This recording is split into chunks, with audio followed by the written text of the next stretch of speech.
شروع اللہ کا نام لے کر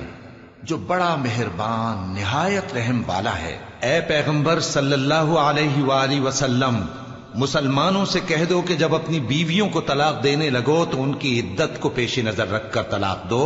اور عدت کا شمار رکھو، اور اللہ سے جو تمہارا پروردگار ہے ڈرو۔ نہ تو تم ہی ان کو ایام عدت میں ان کے گھروں سے نکالو اور نہ وہ خود ہی نکلیں، ہاں اگر وہ کھلی بے حیائی کریں تو اور بات ہے، اور یہ اللہ کی حدیں ہیں، اور جو اللہ کی حدوں سے تجاوز کرے گا وہ اپنے آپ پر ظلم کرے گا۔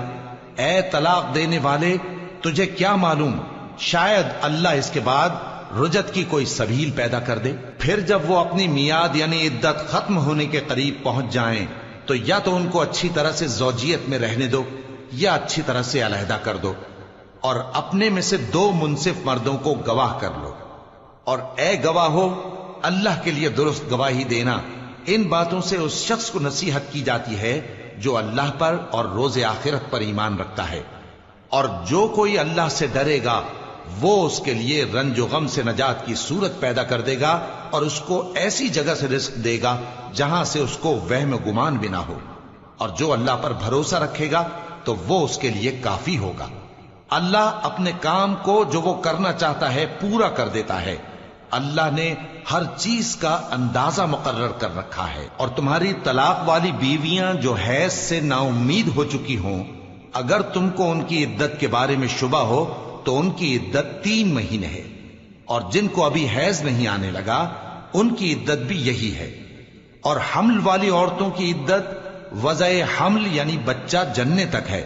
اور جو اللہ سے ڈرے گا اللہ اس کے کام میں سہولت پیدا کر دے گا۔ یہ اللہ کا حکم ہے جو اس نے تم پر نازل کیا ہے، اور جو اللہ سے ڈرے گا وہ اس سے اس کے گناہ دور کر دے گا اور اسے اجر عظیم بخشے گا۔ طلاق والی عورتوں کو ایام عدت میں اپنی حیثیت کے مطابق وہیں رکھو جہاں خود رہتے ہو، اور ان کو تنگ کرنے کے لیے تکلیف نہ دو،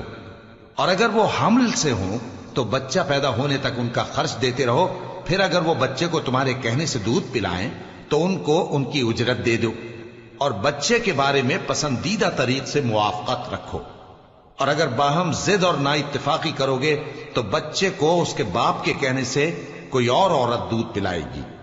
صاحب وسعت کو اپنی وسعت کے مطابق خرچ کرنا چاہیے، اور جس کے رزق میں تنگی ہو جتنا اللہ نے اس کو دیا ہے وہ اس کے موافق خرچ کرے۔ اللہ کسی کو زیر بار نہیں کرتا مگر اسی کے لحاظ سے جتنا اس کو دیا ہے، اور اللہ ان قریب تنگی کے بعد آسانی کر دے گا۔ اور بہت سی بستیوں کے رہنے والوں نے اپنے پروردگار اور اس کے پیغمبروں کے احکام سے سرکشی کی تو ہم نے ان کو سخت حساب میں پکڑ لیا، اور ان پر ایسا عذاب نازل کیا جو نہ دیکھا تھا نہ سنا، سو انہوں نے اپنے کاموں کی سزا کا مزہ چکھ لیا، اور ان کا انجام نقصان ہی تو تھا۔ اللہ نے ان کے لیے سخت عذاب تیار کر رکھا ہے۔ تو اے عقل والو جو ایمان لائے ہو اللہ سے ڈرو۔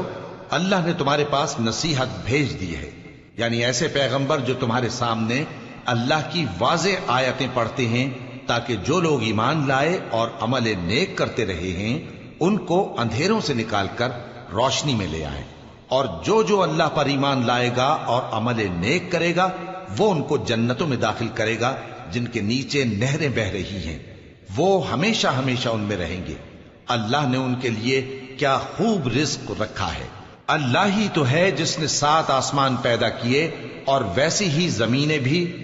ان میں اللہ کا حکم اترتا رہتا ہے تاکہ تم لوگ جان لو کہ اللہ ہر چیز پر قادر ہے، اور یہ کہ اللہ اپنے علم سے ہر چیز کا احاطہ کیے ہوئے ہے۔